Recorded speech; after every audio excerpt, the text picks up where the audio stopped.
I wanted to make a video and talk about the behind the scenes of the 2000 challenge, what it was like to walk 78 miles, the emotions behind it, what I felt during the challenge, all of the stuff that the video didn't convey.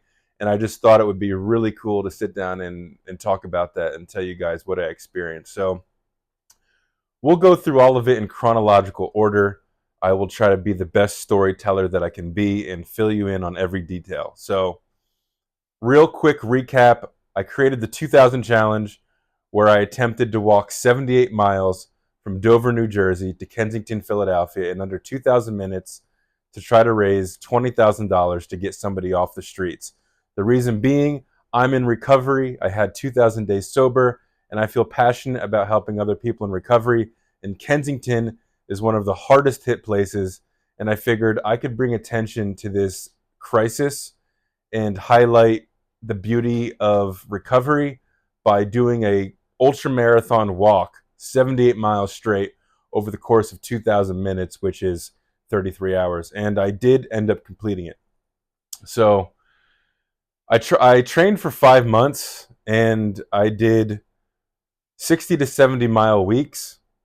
I did about 6 to 7 mile days, and on the weekends I would do 20 to 30 miles, sometimes 15 miles a day, but mostly on the weekends would be my big length to really test my body, get my feet and limbs and legs used to being on pavement for a long period of time.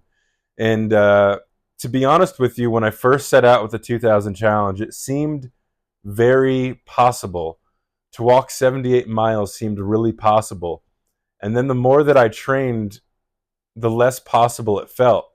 It's almost as if the pain and the struggles that I was facing during the training really highlighted how hard this challenge would actually be.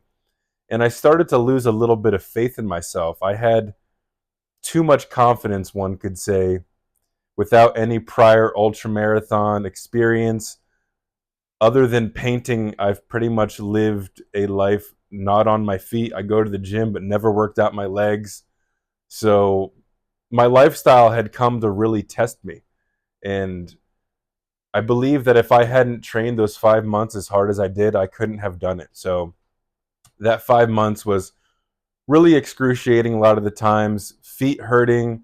I did most of it with my girlfriend. I really felt that that helped our relationship out. We got to talk. We got to experience a lot of new places together, enjoy silence, also motivate each other through our pain, getting to see the weak side of each other when we're actually broken and hurting. And that was a beautiful aspect, I would say, is training with a loved one for all of the months prior. And I truly feel that without her, I couldn't have done it. I don't think that I would have been walking alone and training as hard if it wasn't for her. And there was a couple other people, some family, some friends that joined me along the way, and that whole process was awesome. So we get to race day, or actually I'll say race night, and that is June 28th of this year, and it was a Friday. And I knew that I had to wake up the next morning. We created a whole event, the Milestone House, myself, a couple of other organizations in the town of Dover. We created a whole event. It was going to be, or it was, a launch party where people would see me off. Other recovery centers and people in the field could all meet up, and we could talk, motivate each other, raise awareness, and raise more money for the event. And bam, it's a starting party. I'm going to start the walk from Dover and go to Kensington, right? And I've never quite done something like this where I worked on a single project for 5 months, where not only was I training for it, I created it. I had to plan for it. I had to raise money. I had to market it. So all these things were coming together, and I was filled with so much anxiety. I was having a hard time sleeping. And so I go to bed at 11 and I wake back up at 1. And I thought, whatever, I just got to pee. I'll go pee and then I'll sleep. And so I go pee, but I go back to sleep and I'm not sleeping. And I'm starting to get anxious because I know that I have to wake up in 8 hours. And if I don't sleep, I'm fucked because I need to walk 33 hours. I need to walk 78 miles. If I don't sleep, I'm screwed.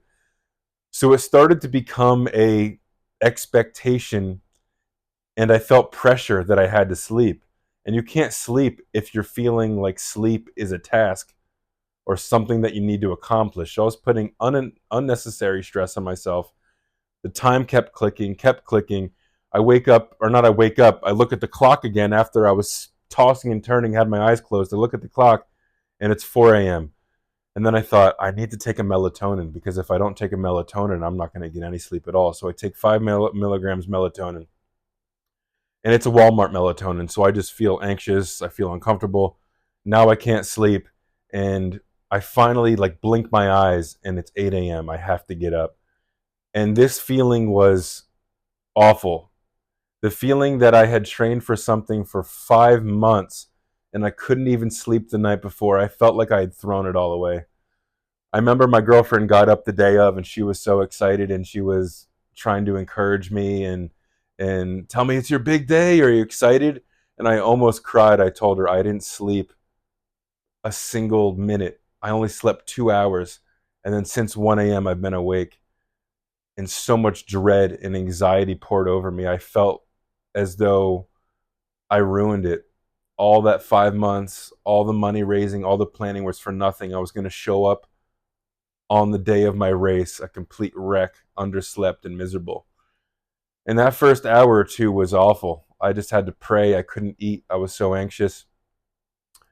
And so I get down to the launch party in Dover, New Jersey on Sussex Street.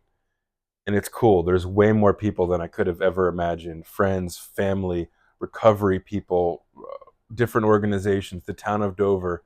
We had a police presence there to see me off. And there were so many people that wanted to come together for the 2000 challenge. And that was a one of one of the coolest moments in my life, because in my life I've struggled a lot with shame and self-hatred. I have felt at times that I wasn't somebody that could be a creative force in the world. And to see all of this come to fruition and to see such a full life of family and friends, uh, man, I don't know if I can be grateful enough, but it was really, really, really cool. And we all hung out there for an hour. We all said a couple things on the microphone, small talked a bunch of people because my brain was going a million miles a minute, feeling anxious and underslept. And we started the walk. And the first 26 miles of the walk are pretty straightforward. You can look at it in the video. Walking with friends and family, being escorted by different follow cars. My mom, my aunt, my sister was there, my nieces, all my friends and family were walking together. We're sharing laughter, our thoughts, some sincere emotions. Also, people that I didn't even know that wanted to walk with me. And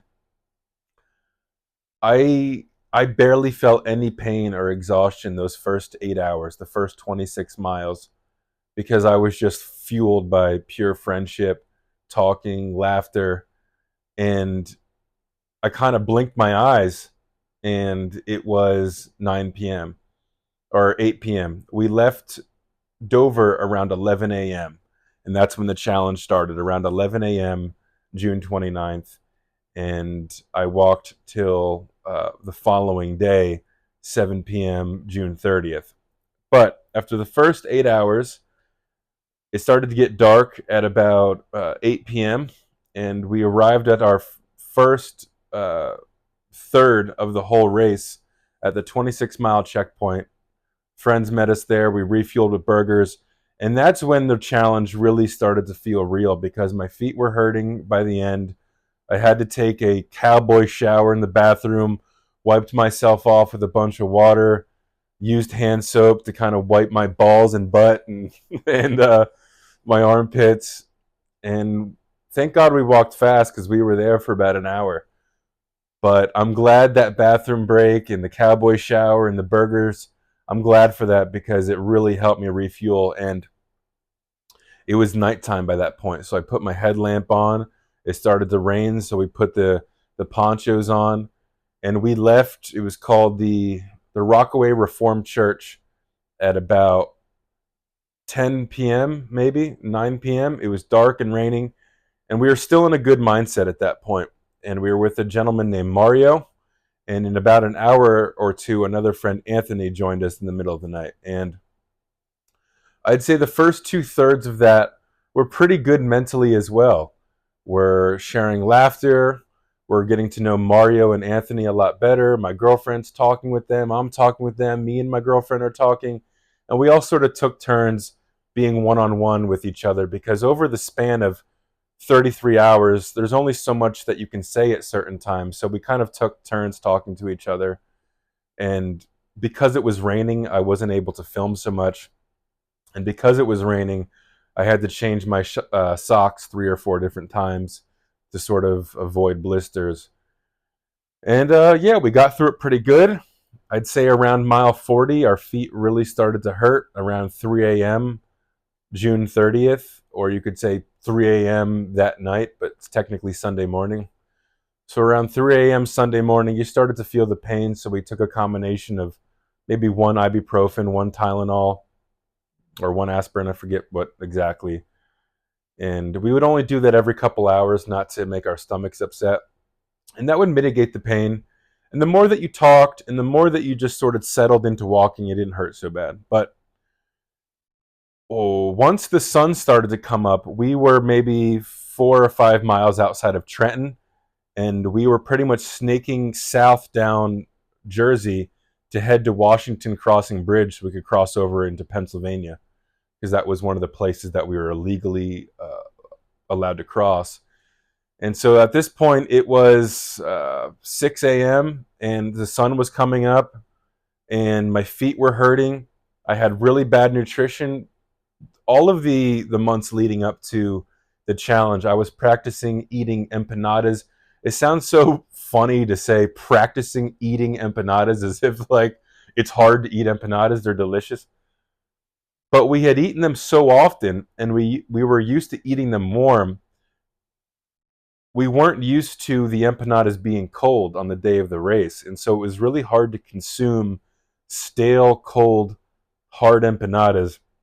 And my diet was really, really bad. And by this point, I was already awake, um, 24 hours because I hadn't slept the night before. Only 2 hours of sleep. So really, I had the whole previous day as well. So maybe 36 hours. And I drank too much coffee. I was pissing too much. I was just pissing out my electrolytes.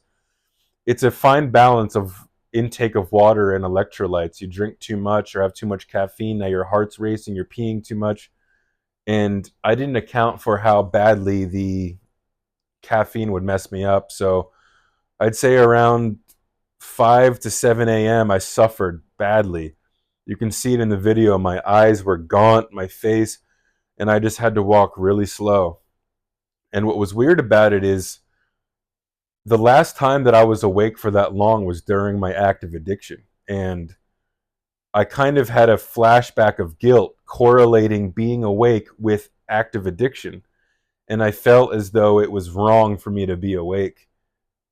I felt that I should have been asleep. And when you hear the birds come up, for those of you that are, former meth addicts or amphetamine users or coke users, you know how bad it is when you try to get to sleep and you can't, and you hear the birds as the sun comes up.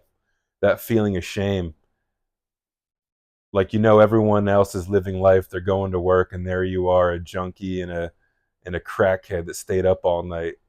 And that was my feelings. I felt a little bit weird. But I pushed through that. We kept going. My girlfriend helped me out a lot. She carried my backpack. And we got through it. We got to the second checkpoint. And at 52 miles, we arrived at Washington Crossing Bridge, I want to say at, I'm not good with time right now, maybe 9 a.m. We stayed there for an hour. And this was one of the lowest points because it's no fault of anyone. When I say this is just how it happened. Food wasn't that great. God bless our friend Chris. He went and got us some food, but it wasn't that great. But also, I just wasn't hungry because I wasn't practicing good refueling. I didn't anticipate how my body would reject solid foods at this point. Our feet were killing us. We're 2 miles outside of Trenton, so it's kind of ghetto. We had nowhere to stop other than a one of the worst gas stations you can imagine, with a toilet from hell. And that was our only little sanctuary to wash ourselves off and crap and piss in the toilet, was this like awful toilet from hell. And it was so bad. And God bless my parents and aunt and Chris. They're all trying to help, but because they're all trying to help, they're all doing different things, and it's a little bit discombobulated. But we got it done. Thank God for them, because we couldn't have done it without them. We rewrapped our feet. We changed in new clothes, put in new socks, got new shoes, because the night before, like I said, it was raining so bad we had to get new everything. And after about an hour, me and my girlfriend started off, because she joined me at the beginning of the 26 miles. She joined me through the night, and then she started from mile 52 to the end as well. And so we crossed Washington Crossing Bridge, and up to this point, Mario and Anthony made it with us. Mario made it to 52 miles. He's 48 years old. He's a beast. He had to stop there, but he accomplished a lot. Anthony was being a real good guy, staying back with him and kind of helping Mario along the way. So my girlfriend and I crossed Washington Crossing Bridge at mile 52 to continue to mile 78 into Kensington. We were thinking it was just going to be us. And then after maybe 20, 30 minutes, Anthony runs across the bridge and meets us to join us. And that was awesome. Not that the company of my girlfriend wasn't enough, or not that my own willpower and conditioning wasn't enough, but it's just really comforting to have another person kind of march through hell with you, because you just know you're not the only one suffering. So we started that walk, and the first hour, I'd say, was fine. We're just a little bit motivated. We're going slow. I'm realizing that we're going too slow, but that's all I had in me. And then kind of all hell broke loose because I puked. I just couldn't put down any food. I puked up everything that I had in my stomach. I sort of laughed it off, drank some electrolytes, but I didn't realize just how depleted I was, how tired I was. I'd been awake for a while at this point. And it was really hot, maybe 83 degrees, and it was humid. And I was walking at too slow of a pace. So the bare minimum pace that you can walk in this challenge is 2.4 miles per hour, which isn't too bad. That means you can do 2.4 miles per hour. So every 20 minutes, you need to be completing a mile if you're doing 3 miles per hour. But at the bare minimum, 2.4. And I think I was even slower than that, maybe just 2 miles per hour. So because I had gone so fast in the beginning, I had some leeway to go a little bit slower. But this went on for a couple of hours of just me slowly walking. And this is where it got really interesting, because I realized how much I was starting to concede and make little deals with myself, and how I was slowly starting to lose my dream and my desire to complete the challenge. When you're that exhausted and you're that tired and you're that malnourished, you don't even have your mental faculties to stay focused on your convictions, or at least this is what I experienced. So I started to say, it's all right. I'm just going to walk to 33 hours. It doesn't matter if I do, 78 and under 33. I'm just going to try to go as far as I can. And I hadn't eaten for a while, and I'm just waiting for my dad to bring me some food. I sent him to get me McDonald's. 3 hours went by, and I hadn't eaten anything. I puked up my food, and it was just miserable, pounding headache. I could barely walk, and there was a lot of anger at that point. There was some bad things said. I'm not proud of it. I didn't, belittle. I was just shit talking, right? I try to keep it mostly to myself.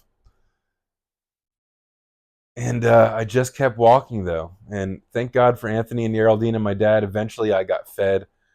Got a cheeseburger in my stomach, got a milkshake. What was funny about that is I actually haven't eaten fast food all year long. Now I've kind of cheated a little bit. But up to that point, I hadn't eaten McDonald's once that year.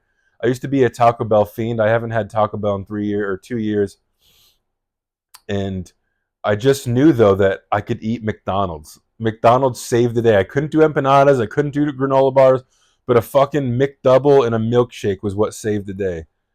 I never would have thought I'd say those words, but a McDouble saved my fucking life. And after I ate that food and I got a phone call from my friend James, he was pretty much my ultra marathon coach over these last 5 months. He called me and he said, "Hey bud, how you doing?" I said, "All right. I'm at mile 66. I've got 5 hours to go." And he said, "All right, you got it. Just put it in David Goggins mode, man. I love you. You got this." And I kind of snapped out of it and I realized, oh my God, I've been walking slow these last 4 or 5 hours. I almost threw it away. So at 66 miles, I had to go 78. That's like 12 miles over 5 hours. So I said, all right, I can still walk a little bit slower than my fastest pace, but I can't go as slow as I have been. And I'm grateful for that phone call, and I'm grateful for that what's the word? Like that second boost, like burst of energy, because I was really losing myself mentally. I was saying, I was starting to get angry. I don't care. My feet hurt. This sucks. I'm just going to keep walking. And I started to think everyone would be proud of me already. Everyone would already be proud of Dylan. You already raised the money to help get someone off the streets. You've already succeeded. And it's those little lies that I didn't even realize I was telling myself. And obviously, I didn't give up because I did it. But what I learned from that is you need to be extremely protective of your dreams. And you need to watch your mind like a hawk and be aware of when you're selling yourself short and when you're lying to yourself, because it's sneaky, especially when you're in pain. If you can withstand pain and sit in the fire, the gift is on the other side of that. Just sit through it. You're going to thank yourself for it. And I was this close to giving it away. And we kept walking. So that last 5 hours is insane. We're walking along the highway. Cars are fucking ripping by us. It smells like shit. There's no shade. Just the smell of gasoline and pollution. There's no trees. It was like a 12-mile march, a death march into Kensington to North Philadelphia for 12 miles. And when I was practicing for the 5 months previously, it was on back roads in New Jersey and North Jersey. I would go to, wildlife parks and cool places. This was just on the side of a highway. And at the worst time, when your body's hurting the worst and you want the most comfort, there was none to be found. And this is when my feet were fucking hurting so bad. And I told myself, if I shy away from the pain, it's going to hurt more. It's almost like even when you have an intimate moment, let's say with something that you love, you bring it in and you accept it fully. But you have to do that with pain as well. Like have an intimate moment with the pain and not reject it, not try to like contort your body to avoid it. Fucking roll your foot through and feel every inch of that pain. And that's when my feet started to feel like there was white noise in it.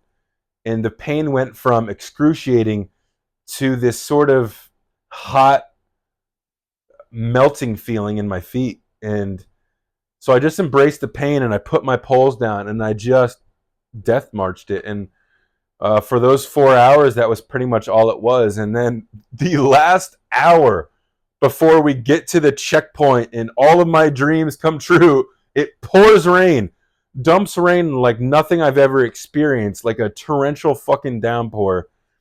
Cars had stopped. You couldn't even see 10 feet in front of you. And I didn't even have the energy to laugh or be upset. I just was like, dude, it is what it is. I'm appreciative for that now. That was a really cool moment to sort of walk in the rain, be drenched with my sister and my girlfriend and Anthony. My sister joined me at the end. And the rest is kind of uneventful. I walked the last hour. We made it to 78 miles. We weren't able to go exactly to Kensington because we made a couple different turns previously. We had already reached the 78 miles by the point that we were 2 or 3 miles outside Kensington. So I had already completed the 78. And because I was with my niece and my girlfriend and we were really hurting, I didn't feel that it was safe or in everyone's best interest to go to Kensington.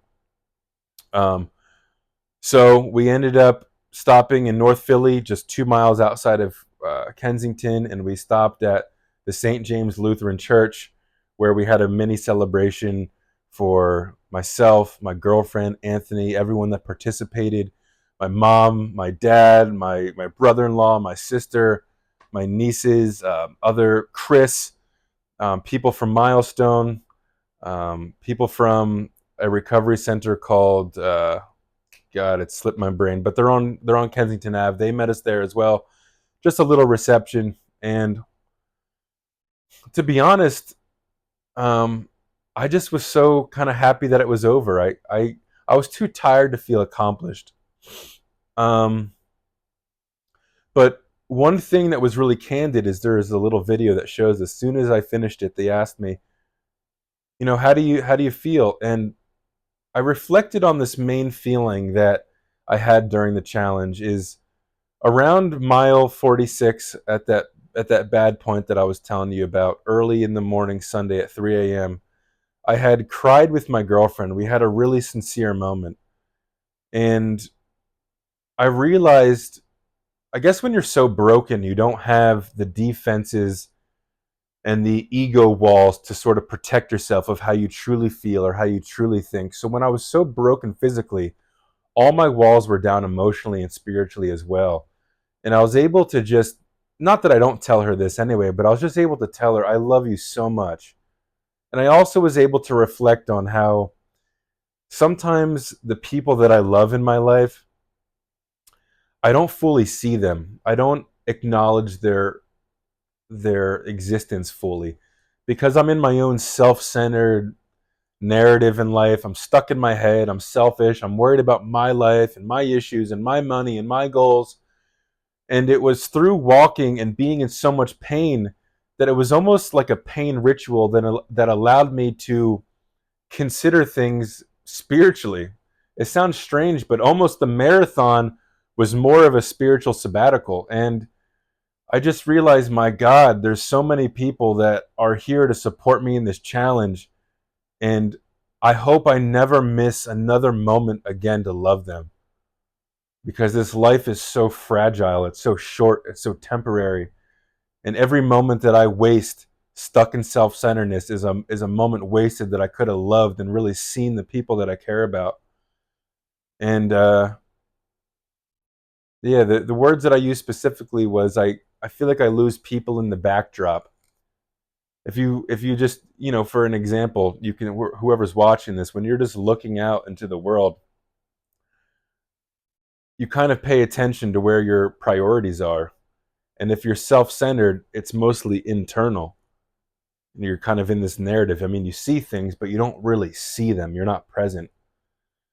And I do that a lot with just life. And by accident, that happens to the people that I care about as they fade into the backdrop, and I don't bring them here to see them. And so that was one of the biggest epiphanies through the challenge. So when someone asked me how was it, well, it was pretty illuminating. I felt a mixture of intense gratitude, an intense desire to be a better man. I felt proud of how hard I worked and of the people that walked with me. And I also felt, man, there's a lot to improve upon. I wish I didn't let my mind slip into that weak spot, into that darkness.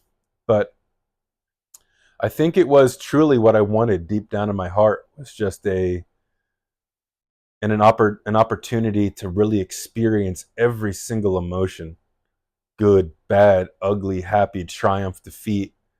So, I mean, it was like, no pun intended, it was a human journey. It was intense. And it shows me that I'm more capable than I thought. It also shows me I have a lot more to give than I thought. And it shows me that I can be better. So, anyway, I don't know how long this video is. I hope it didn't stop recording. Guys, thank you so much. I love you. And stay tuned. We got more coming. And also, I have shirts for sale. So if you want to help me out, I get a very small percentage of the total sale, but it would help me to do more things like this and eventually to achieve my dream of doing this full time and helping people along the way. So much love. Check the link in the bio. And yeah, guys, love you. Take care.